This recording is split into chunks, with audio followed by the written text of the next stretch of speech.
Formations like these require long hours of intensive drilling and careful judgment. When the troop goes around the corner, the riders on the outside of the turn have to adjust their speed to keep even with the riders on the inside. The man on the outside has to ride a lot farther and a lot faster in order to keep up with the parade. The outside wheels must spin faster than the wheels on the inside because they have a greater distance to travel in the same length of time. When a wagon turns a corner, the wheels can travel at different speeds because each one can turn freely on the axles.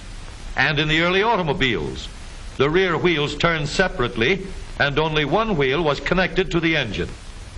But when only one wheel was driven by the engine, it had to do all the work, and it couldn't get a good enough grip on the road to do its job properly.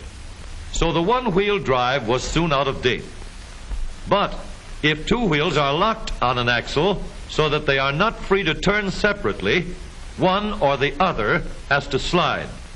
So engineers had to find a way to connect both rear wheels to the engine without sliding and slipping on turns. The device which makes this possible is a part of the rear axle. It is called the differential because it can drive the rear wheels at different speeds. The differential looks complicated, but once we understand its principle, it is amazingly simple. These two wheels are mounted on separate axles and supported by a frame so that they can revolve freely at different speeds. Let's fasten a spoke on the inner end of each axle so that by turning the spokes, we can turn each wheel separately.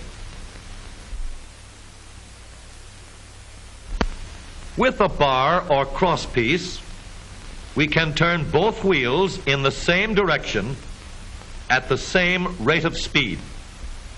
Let's get something to hold this bar in place so that it will press against the spokes. Notice that this support is not locked to the axle. It turns freely. Now we can spin the wheels by rotating the support. This is fine as long as both wheels are able to turn at the same speed. But let's see what happens when we go around the corner. With this arrangement, we cannot drive one wheel faster than the other. And if we stop one wheel, the other wheel won't budge. Let's put this bar on a pivot so that it can swing in either direction.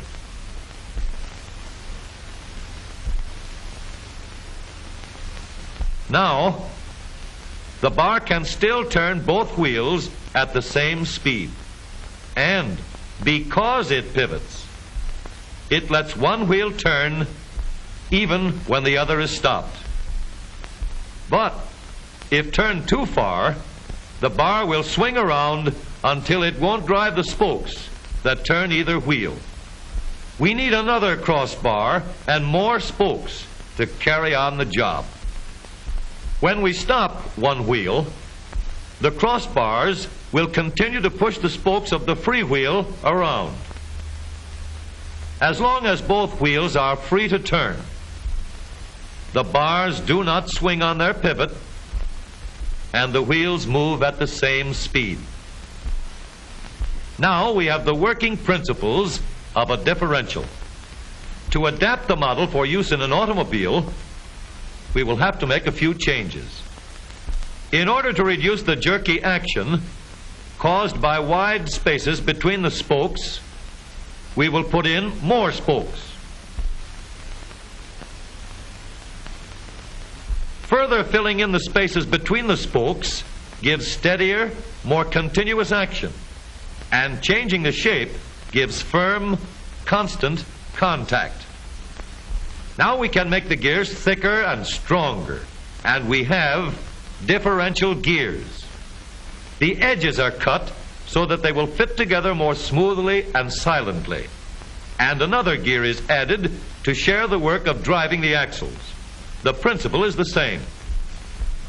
In order to turn the support and drive the wheels, we can fasten a large gear here, connected by a smaller gear to a source of power.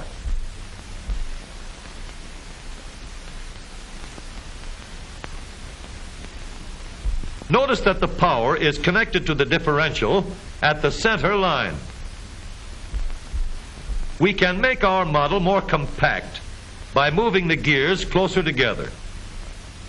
When we put our differential in an automobile, we have to leave room for the drive shaft, which carries the power from the engine. We may build the floor of the car above the drive shaft.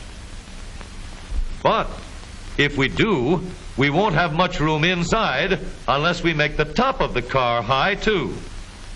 Of course, we could lower the floor and ceiling, but the drive shaft would be higher than the floor. This would have disadvantages. A shaft in the middle of the floor of an automobile would be inconvenient for passengers and would be awkward for carrying luggage. Today, engineers have found a way to make the car roomier and closer to the road without a clumsy shaft above the floor. The drive shaft from the engine to the differential is lowered out of the way, and the drive shaft is connected to the rear axle at the bottom. The new low center drive makes the rear axle quieter, stronger, and more durable because it gives better, smoother contact between the gears. The automobile of today, with the low center drive, is stronger and more rugged. Every part of the rear axle has been built to withstand strains far greater than it will ever meet on the straightaway or around the corner.